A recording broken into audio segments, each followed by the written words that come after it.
try to create problems where there are none. After they failed in that one, they wrote another one page. The Prime Cabinet Secretary, Musalia Mudavadi, and the Deputy President are having a tussle. Again, pure nonsense. Something that is baseless. Just trying to poke holes in our administration because they have found that we have found a formula to turn around the economy of this country. I want to assure you, the Nation newspapers, I don't want, whereas I agree with Moses Kuria that you have become rogue and you are part of the Azimio brigade of trying to bring down the government, I don't agree with what he has suggested, that we stop advertising with you. We shouldn't, because we are democracy and we should be able to allow you to continue doing your job. Ours is to call you out. When you go overboard, we must tell you on the face. That is a strategy. But we also advise you, instead of hiding, why don't you convert yourself into a political party and then join the Azimio coalition? And then you can face us in politics, which is not your line. I want to conclude by saying, no amount of negative publicity, no amount of demonstrations, no amount of wearing sufurias on the head will distract President William Ruto from service delivery. The President has a mandate from the people of Kenya to turn around their lives.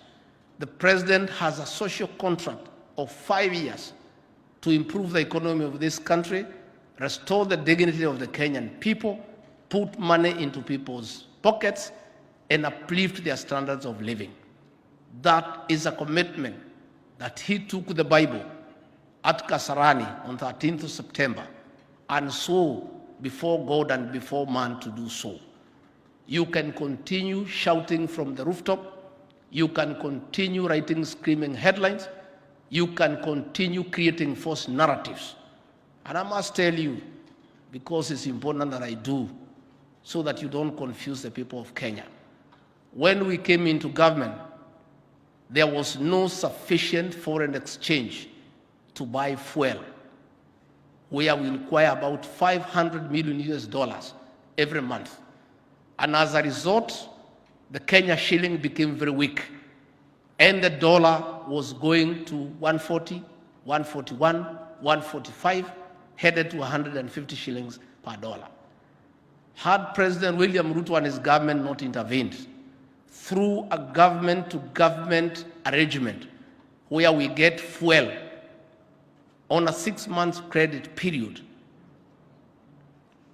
to cushion the shilling from further sliding down, reduce the need for the shilling, therefore to stabilize the shilling, the dollar today would be at 200 shillings. But that single intervention by government has stabilized the dollar at about 135 shillings. And things are even getting better. And as we proceed with the interventions that are being made, and we thank God for the good rains, we expect a bumper harvest, we expect surplus food, we expect the dollar will go downwards. But you are carrying a headline to say that that is a scandal. Stopping the sliding of the shilling against the dollar to levels that are unprecedented in this country, you find that as scandalous.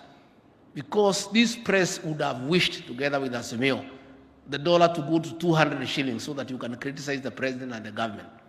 You will not be allowed. And we'll call you out every day. Any story you write that is false, we'll give you facts the same day, the ones I'm giving you today. Niendelee nisiendelee? Wacha nimalizie hapo kwa sababu sitaki kuharibu hii mkutano mzuri. Otherwise, I want to say thank you very much. Good people. I've seen there is a deputy president here. There is a cabinet secretary.